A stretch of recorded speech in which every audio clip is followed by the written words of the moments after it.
NAFTA lets the United States, Canada, and Mexico trade with each other without paying import taxes known as tariffs or duties.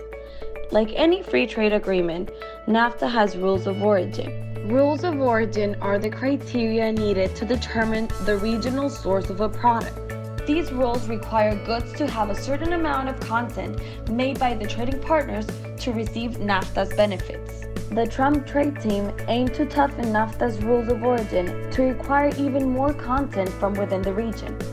The stated goal is to make sure that manufacturers outside North America aren't unfairly getting NAFTA's discount by shipping products into the US through Canada or Mexico.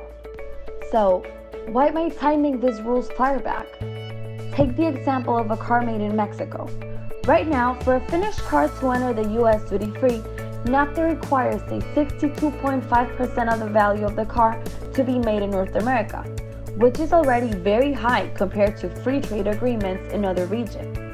If the car has less than this amount, it can still be exported to the US, but will face a 2.5% tariff when it enters US borders. Now, on the fourth chapter of the USMCA, the rules of origin were tightened, so that 75% of the car's regional value and 70% of the vehicle producer's purchases of steel and aluminum had to come from North America.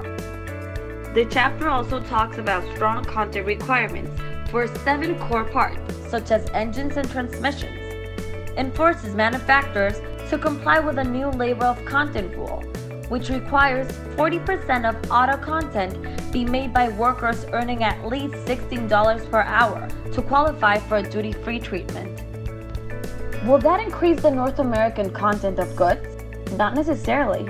If it costs more to buy those additional parts in the region, Mexican manufacturers might go for a different option.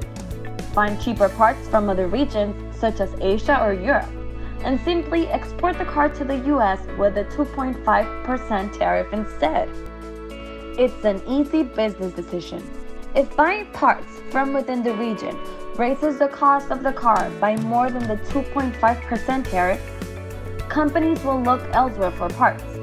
Trading through the tariff instead of USMCA gives them complete flexibility in their sourcing decisions. They can now export a car with far less regional content than even the old rule demanded, and the car companies would also not have the added burden of tracking the origin of each and every car part down to the last decimal point to comply with the USMCA rules. So, tightening the rules of origin could do the exact opposite of the administration's goal and result in less North American content and no new American jobs. There's a better way. Reduce and simplify the rules of origin. With freer markets, North American manufacturers could produce cheaper goods and be more competitive with other countries. Simplifying rules of origin would also reduce administrative costs. People around the world would buy more North American-made goods, which would enable companies to hire more workers.